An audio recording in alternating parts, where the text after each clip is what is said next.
तो hi friends, तो मुझे आपण मानू कहि पानी पीबार सठिक तरीका पानी किपरि पीवा हेब। तो देखंतु चूस नियंतु एकाथरे बहुत पानी पीवा परिवर्ते धीरे धीरे पियंतु। यह पाचन पई भल एवं पानी को किछि समय पई पार्टी रे रहिबाकु दियो। बसी पानी पियंतु, छिड़ा होई पीबारु दूरे रुहंतु। बसी पियंतु पेट और मांसपेशी को आराम दिए एवं किडनी उपर मध्य भल प्रभाव पकाई थाए। तो सठिक तापमात्रा पानी पियंतु। अत्यंत ठंडा किंबा अत्यधिक गरम पानी पीबारु दूरे रुहंतु। उषुम किंबा कोठरी तापमात्रा पानी सर्वोत्तम, कारण यह शरीरर इंद्रिय उपर चाप पकाए नहीं। तो तृषा लगिले पानी पियंतु। आपण को जेते पानी आवश्यक सेतिकी पीवा उचित। जेतेबेले आपण शोष अनुभव करते पानी पियंतु।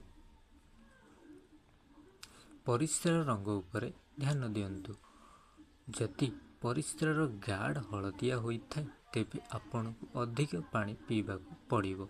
एक स्वच्छ किंबा फिका हलदिया रंग सूचाई थाए जे आपण पर्याप्त परिमाण रे जली अछंती।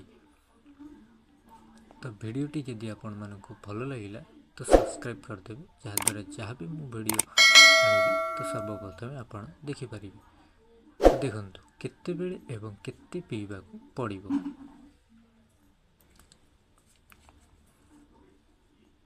तो सकाळे उठिबा समय तो सकाळे पानी पीबा शरीर को शक्ति दिए एवं कोष्ठकाठिन्य मध्य लाभदायक। तो भोजन समय खाद्य खाइबार प्राय गोटे घंटा पूर्व किंबा गोटे घंटा पर पानी पीवा भल। खाइबा परे तुरंत पानी पीवा पाचन रस क्षीण करि पारे, जहाँ पाचन प्रक्रिया को प्रभावित करे।